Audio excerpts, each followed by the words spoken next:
She was already laughing when I walked in. Not the polite kind. Not the corporate, I have to network kind. It was the laugh she used to save just for me. The one that made her toss her head back a little too far, like gravity itself didn't matter anymore. She had no idea I was watching her. Not yet. The party was loud. The music was too polished, the lighting too warm, like it was trying to hide the cracks in everyone's perfect little faces. But I wasn't there for the ambience. I wasn't even supposed to be there at all. She thought I was at home. Sick. Sleeping. Clueless. But I'd seen the text. The one she deleted. She didn't know I had her backup messages linked to my old tablet. She'd forgotten. I hadn't. So I rented a suit. I lied to my boss. And I showed up at her company's summer gala like a ghost, just to see. And I saw. God, I saw. She was standing near the fountain under those stupid string lights, leaning in close to someone. Someone tall, someone magnetic, someone intentional with every move. A woman. Blonde. All legs and smirks and effortless confidence. The kind of woman who looks like she wakes up glowing. They were standing too close. Too familiar. And my wife, was looking at her like she was a wish come true. I didn't blink. I didn't breathe. I just stood there, tucked behind some plastic ivy arch, watching the woman I made soup for last night twirl her hair and bite her lip for someone else. She didn't even know I was there. Not until the blonde turned slightly, whispered something in her ear, and Melanie's eyes went wide. Frozen, like someone had poured ice water down her back. And that's when it happened. That's when she saw me. And everything collapsed. She didn't move. Not for a solid 3 seconds. Which doesn't sound like much, but in a moment like that, when your whole carefully constructed fantasy bursts like a cheap wine balloon, 3 seconds is forever. She just stood there, frozen mid-laugh, wine glass halfway to her mouth. Her lips parted, but no words came out. And the blonde?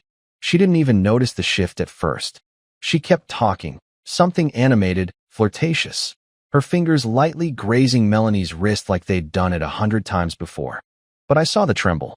My wife's fingers shook just enough to make the wine ripple in the glass. She lowered it slowly, as if pretending nothing had happened might reverse time. She didn't look at the woman again. Her eyes locked on mine, across the fake ivy arch, the fairy lights, the buzzing crowd that had no idea the floor just dropped out from under her. I didn't blink. I wanted her to see me. Really see me. I wasn't going to turn away this time. I wasn't going to retreat and convince myself I'd misread everything like I had with the late nights, the silent dinners, the "I'm just tired" lies. Not this time.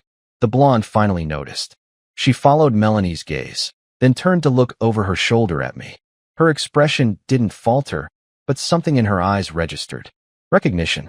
Not shock, not guilt. Something else. Like a test she had just passed. Or failed. Melanie stepped back. Just one step. But it was the way she did it. Mechanical, like she wasn't sure her legs would obey. Her free hand went to her necklace, that little silver infinity loop I gave her on our 2nd anniversary. The one she hadn't worn in months. She was wearing it tonight. Was it for me? Or for her? People started turning. Just a few. A couple co-workers glancing toward the sudden quiet bubble that had formed around us. The music kept playing, the bartenders kept pouring. But inside that circle, her, me, and the blonde, something had ruptured. She opened her mouth. I saw the beginning of an apology in her eyes. Or maybe it was denial or panic. But she never got a word out. Because I turned and walked out. No yelling. No confrontation. Just silence. But it wasn't over. Not even close. As I pushed open the glass doors and stepped into the parking lot's humid darkness, my phone buzzed. Once. Then again. Then 6 times in a row. I didn't check the screen until I sat behind the wheel of my car, still parked under a flickering lamp at the far edge of the lot. And when I did, I didn't see her name. I saw hers. The blonde. And what she sent me. It made me nauseous. Because it wasn't the first time she had contacted me. And it wouldn't be the last. There were 7 messages. All from the same unsaved number. But I knew exactly who it was. You don't forget a face like hers. Or a voice. Or the way she tilted her head while circling the rim of her glass with one finger, like she was always waiting for someone to beg. The first text was short. Just a single sentence. She wasn't supposed to see you. I stared at it, heart pounding against my ribs.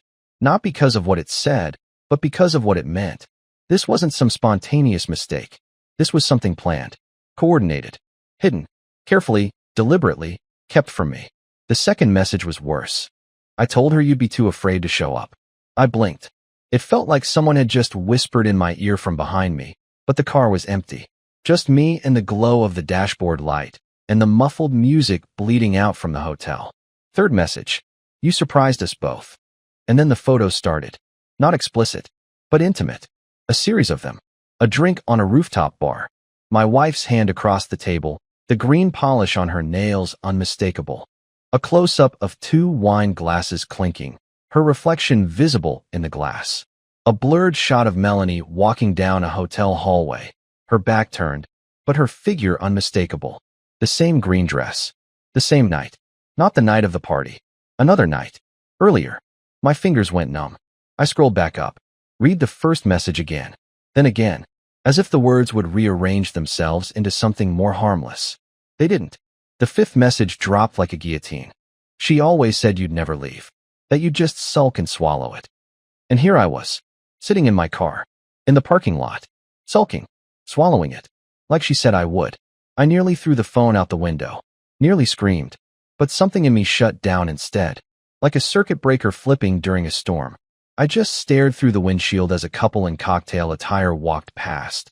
Laughing. Completely oblivious to the implosion unraveling behind my eyes. The sixth message came a few minutes later. But now that she knows, maybe it's my turn. My chest tightened. I read it twice, then 3 more times.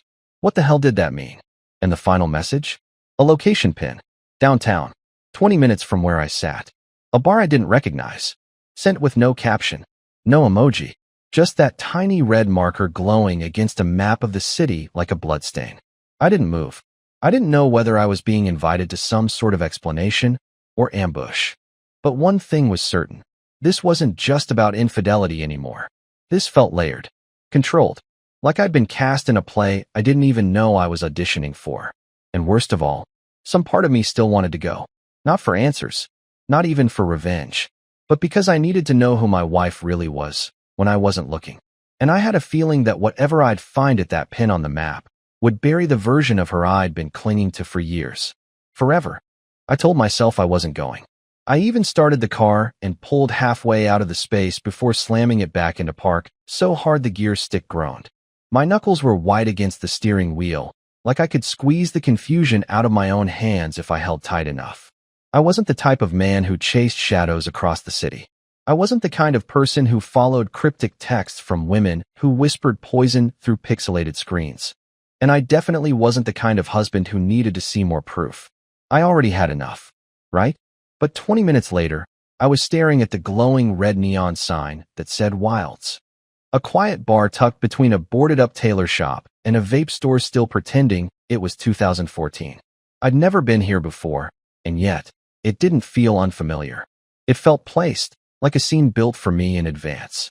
Inside, it was dim and narrow, almost theatrical. Not the kind of place people stumbled into. Every drinker at the bar looked like they'd been there since the building was built, or like they were being paid to sit still. I stepped in, and before I could fully adjust to the darkness, a woman behind the counter, early 30s, tight ponytail, no-nonsense eyes, nodded and said, "She's in the back." Just like that. No name. No explanation. No ID check. She's in the back. Like I was expected. Like I'd been booked. I should have left right then. I knew that. But I walked. Slowly. Every step echoing louder than it should have on the floorboards. The hallway past the bar opened into a private room. Velvet curtains. A small table. 2 empty chairs. And 1 half-finished drink with a lipstick stain so sharp it looked drawn on. But no one was there. Just that unfinished drink. And a single folded napkin on the table with my name. My actual name. Handwritten in cursive I didn't recognize. Not Colby. My full name. First, middle, and last. Something I hadn't seen written out in over a decade. I picked it up with shaking fingers, unfolded it, expecting. I don't know, another location? A warning? A taunt? But instead, it just said, "Ask her about Charlotte." That was it. No signature. No hint. Just that name. And the second I read it, I swear my heart stopped. Because Charlotte wasn't a name my wife ever said out loud. We never talked about her. Not once. Not in 6 years. Not even during the fights. Not even when we screamed things we regretted later. Charlotte had been locked away in a part of me I swore I'd never open again. A chapter so buried that I could pretend it never happened. But someone knew. Someone wanted me to know they knew. And someone, either Melanie or this woman, or both, had torn open a sealed box I thought I'd thrown into the ocean of time. Suddenly, everything changed. This wasn't just about betrayal. It wasn't just about a kiss, or a laugh, or a pair of wine glasses clinking in the dark. This was about the past. My past. Our past. Something buried. Something poisonous. Something that maybe had never really ended. And as I stood there, shaking in that empty room, I finally realized I was no longer the one following breadcrumbs. I was already inside the trap, and someone had just locked the door. There are names that carry weight, even if you haven't said them in years. Charlotte wasn't just a name, she was a scar. A silent, aching, deep tissue wound that never fully healed because we never let it. Not out loud. Not to each other. Melanie and I had an unspoken rule in our marriage. Pretend the past doesn't exist, and maybe it won't find us. We were wrong. As I stood in that dim, velvet-draped room with the napkin still in my hand, I could hear the blood rushing through my ears louder than the hum of the bar outside. I sat down at the table without realizing I'd moved. The half-finished drink stared back at me like a dare. Charlotte. I hadn't heard that name since the hospital. Back then, Melanie was still calling me babe and tracing circles on my wrist when she thought I was asleep. Back then, we were still planning baby names, arguing about car seats, and painting walls in that ugly pastel green that everyone on Pinterest swore was calming. And then came 21 weeks. Then came the silence in the ultrasound room. Then came the nurse's face. Then came Charlotte. Still, quiet, never crying, never breathing. We didn't have a funeral. We didn't tell our families. We didn't do anything but sit in the car outside that hospital in the rain for 2 hours, both of us staring at the dashboard, waiting for the other to break first. Neither of us did. We just drove home, ate cereal, slept in separate rooms for a week, and then pretended she was never real. Charlotte. God, who would even know about her? Who would know the name? It wasn't in any file. It wasn't posted online. We'd chosen it in whispers, late one night, before the world fell apart. We swore not to tell anyone. And we didn't. At least, I didn't. I gripped the edges of the table. My knuckles cracked. If this woman, this tall, smiling blonde at the party, if she knew about Charlotte, that meant one of two things. Either Melanie had told her, or she had been around back then. And if she had been around back then I had forgotten something. Or someone. Or, and this made my stomach twist, maybe I hadn't forgotten at all. Maybe I had buried a memory right alongside Charlotte and convinced myself it was grief. My phone buzzed again. No number. No name. Just a single message. Did she ever tell you I was in the room? I stared at it for what felt like years. The room? What room? There were a dozen possible meanings, but my brain, traitorous, eager, terrified, went straight to the one room I had fought not to think about for 6 years. The delivery room. That ice-cold, too bright, too quiet place where I had sat beside Melanie as they told us there was no heartbeat. Where I held her hand while she stared at the ceiling and refused to blink. Where I whispered Charlotte's name into her fingers, and she didn't say it back. No one else was there. Just us. Us and the nurse. And maybe. No, I would have remembered. Right? The phone buzzed again. A photo this time. Grainy. Old. Blurry. A hallway. A hospital door. Room 314. I hadn't seen that number in years. But I remembered it now. Clear as day. And just behind the door frame, barely visible, barely lit. A shadow. A figure. Watching. Not a nurse. Not a doctor. Someone else. Someone who had no reason to be there. My throat tightened. I wanted to throw up. Or scream. Or smash the phone into the floor. But instead I just sat there, cold sweat sticking my shirt to my back, heart cracking open like an overripe fruit. Whatever this was, whoever she was, she hadn't just stepped into our lives last week. She had been there from the beginning. And now she wanted me to remember why. I didn't go home that night. I didn't go anywhere, really. I just drove. Around the city. Past closed diners and flickering streetlights. Through intersections I barely registered. My phone sat on the passenger seat like it was radioactive, its screen dark but heavy with everything I had just seen. I wanted to throw it into the river, leave it buzzing beneath the water, let the current carry all of this away. But I couldn't, because something had cracked open inside me. Something I'd spent 6 years cementing over with routine and politeness and pretending. And now it was oozing out. Sticky, confusing, dangerous. Charlotte. Room 314. The shadow in the doorway. The texts. The photos. The napkin. The woman with the eyes like knives and the smirk like she already knew my next 10 thoughts. And worst of all, Melanie's face when she saw me. That mix of horror, guilt, recognition. Like she knew this day would come, and she had just hoped I wouldn't be brave enough to make it real. By sunrise, I was parked outside our house. I didn't have a key anymore, not after I lost mine 3 weeks ago and never bothered to ask for a replacement. So I knocked. Twice. The porch light flicked on. Then her silhouette filled the doorway. No makeup. Hair messy. One of my old college hoodies drowning her small frame. She looked nothing like the woman from the party. And yet, exactly like her. She didn't speak. Neither did I. She just stepped aside. And I walked in. The house smelled like lavender and microwaved oatmeal. Same way it always did. Like nothing had happened. Like none of this had happened. Like we were still just a boring couple who argued about grocery lists and split laundry days like it meant something. I sat on the edge of the couch. She sat across from me, on the ottoman, elbows on her knees. Still silent. It felt like a negotiation between two hostages. Finally, I said it. The name. Charlotte. She flinched. Not much, but enough. I watched her mouth tighten, her fingers linked together like she was bracing for an impact that had been hovering for years. Why didn't you ever talk about her? I asked. She looked away.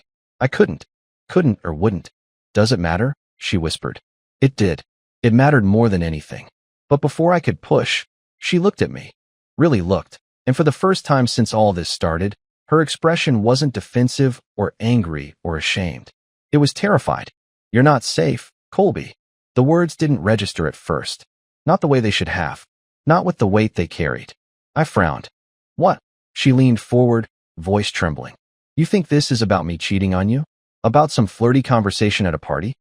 She shook her head. It's bigger than that. It's always been bigger than that. I tried to keep it from you. I had to. Because once you see her, really see her, she doesn't let go. I felt my pulse rising. She? I asked slowly. You mean the blonde? The one at the party? Melanie's eyes darted toward the hallway. Toward the bedroom. I don't know her name, she said. She never gave it to me. But she's been around for a long time. Since before we lost Charlotte. She showed up after. At the grief group. At the coffee shop. Sometimes I'd see her in the corner of my eye at the gas station. Just watching. Always watching. My mouth went dry. She said things I didn't tell anyone. Things she shouldn't have known. I couldn't breathe. And when I finally talked to her, when I let her in, Melanie swallowed hard. Things got worse. The nightmares. The memory gaps. The missing things. She stood up suddenly, rushed down the hallway, and I followed, dizzy with confusion. She flung open the closet door in our bedroom and began pulling down boxes from the top shelf. One after another. Cardboard, labeled, sealed, but when she opened them, they were empty. All of them. 5 boxes labeled Charlotte. Baby clothes. Photos. Ultrasound prints. All gone. Like they'd never existed. I packed them myself, she said, tears now falling. I packed them. I held the onesie in my hands.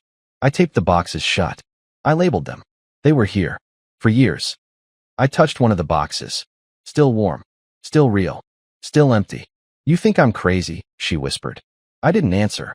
Because part of me did. And part of me didn't. And the last part? The last part was remembering the woman at the party. How she looked at me. Not like a stranger.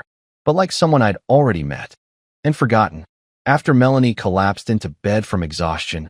Or terror. Or both. I wandered the house like a ghost. Every room looked like a replica of our life instead of the real thing. I stood in the hallway for a long time, staring at a framed photo from a vacation we took 5 years ago in Monterey. She was in the picture. I was in the picture. But Charlotte wasn't. Because, of course, she wasn't born. And yet, something about the photo gnawed at me. It had always sat there, next to the thermostat, beneath the hallway sconce. A safe, ordinary snapshot of a happy couple. But now, as I looked closer, I noticed something I hadn't seen before. A woman. In the background. Half cropped by the edge of the frame. Blurred but unmistakable. Blonde. Tall. Face tilted toward the camera at an odd angle. As if she knew she was being captured. She wasn't part of the crowd.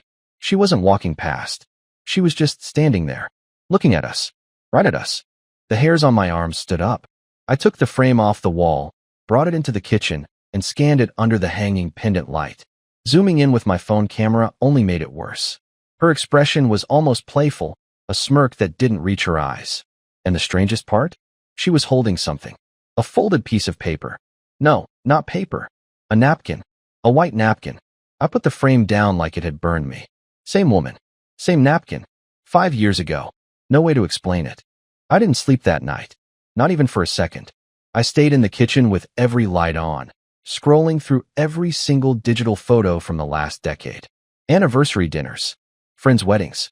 That ski trip I hated. A boring company mixer in 19. Dozens of photos. Hundreds. And she was in 4 more of them. Always in the background. Always just a blur. Never front and center, but always there. Close enough to spot if you were looking. Far enough to miss if you weren't. Who was she? Why was she everywhere? And why the hell hadn't I ever noticed? Just after 6 a.m., as the sky began to bleed orange behind the blinds, I heard the floorboards creak behind me. Melanie. Her face pale. Her voice flat. You found her, didn't you?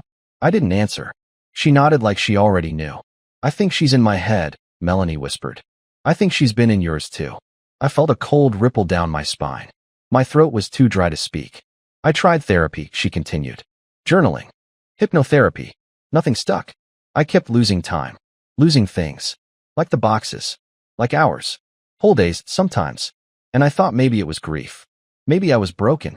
But then I started seeing her in reflections. Glass. Water. Even once in my phone camera when it was off. Just standing behind me. She closed her eyes. And last night, at the party, she told me she was tired of hiding. I leaned against the counter, dizzy. She said you were next. We stared at each other in silence. Until my phone buzzed. I looked down. No number. Just a single new message. Check the guest book. My blood turned to ice. I didn't need to ask what guest book. I already knew. There was only one place in this house where we kept one. A hardcover book Melanie's aunt gave us at our wedding. An old tradition, she said. So you remember who was there when it all began. It had sat untouched on our bookshelf for years. I crossed the room and pulled it out. Thick dust. Ivory cover. Gold foil letters. I opened it to the front page. And there it was. Scrawled between my father's shaky cursive and Melanie's college roommate's bubbly looped signature. She watched. No name. No date. Just those 2 words. Written in red ink. I flipped the page. My hands were trembling. And on the next blank spread, something new had been added. Another message. More recent. Fresh ink. You forgot what really happened in room 314. But I didn't. And beneath it, a drawing. Simple. Childlike. Stick figures. One tall. One small. One lying down. One watching. And the smallest one had no face. I didn't want to open the door. I stood outside that hospital room for what felt like hours, the memory pressing in like a weight on my chest. But I wasn't actually there, not physically. The guest book still lay open on the table. Melanie was asleep upstairs, finally resting. And I was sitting on the living room floor, legs folded beneath me, staring at a photo of that hallway, of room 314, and letting my mind take me back. Really back. Not the foggy version I'd held onto for years. Not the safe, edited cut where time skipped over the worst parts. No, this time I saw it all. The smell of antiseptic. The fluorescent lights. The cold vinyl chair. The nurse's voice. My wife's tears. And Charlotte. Tiny, still, cradled in Melanie's arms as if she might wake up if we just wished hard enough. And then, the moment I had blocked out. Someone did come in. Not a doctor. Not a nurse. A woman. Blonde. Tall. Clipboard in hand. She introduced herself, but I didn't register her name. She said she was part of the hospital's grief support team. Asked if we wanted to talk. I said no. Melanie didn't answer. I just remember the way the woman looked at Charlotte. Not with sadness, but with recognition. Like she knew her. I didn't think anything of it at the time. Trauma does that. It lets things pass through you, unprocessed. I thought she was a figment of my exhausted mind. But she was real. And now I remembered her. Everything made sense in a way that only grief can explain. The woman, whoever she was, wasn't some ghost. Not a demon. Not a stalker or witch or curse. She was grief itself. Personified. Embodied. Made real by our silence. She grew in the cracks of the things we refused to say out loud. She haunted the empty boxes, the unsaid words, the nights we turned away from each other instead of holding on tighter. She stayed because we never let go. But now we had. The house was still. The sun rose through the windows, and for the first time in years, it felt warm instead of sterile. I stood up, walked into the nursery we had never finished, and opened the last drawer we hadn't touched in years. Inside was one thing. A photo. Faded, soft at the edges. Charlotte's sonogram. And on the back, in my own handwriting, written back when hope still lived in our bones, were 3 words. We'll be okay. I took the photo upstairs. Melanie was half awake, curled beneath the blanket. I slid the photo into her hand. She looked at it, then at me, and her face broke. But it wasn't fear this time. It was relief. And something more. Peace. We cried that morning. Not the shattered kind, but the healing kind. We opened the windows. We let the light in. We even laughed. Small, broken, genuine. Later that week, we made a box. A new one. We filled it with letters. With her photo. With our memories. And we buried it beneath the maple tree in the backyard, together. No more hiding. No more silence. Charlotte existed. And so did our pain. But more importantly, so did our love. The kind that stays, even after everything else is gone. And when I looked across the yard at my wife, smiling through her tears, I realized something I hadn't felt in years. The haunting was over. And we were still here. Together.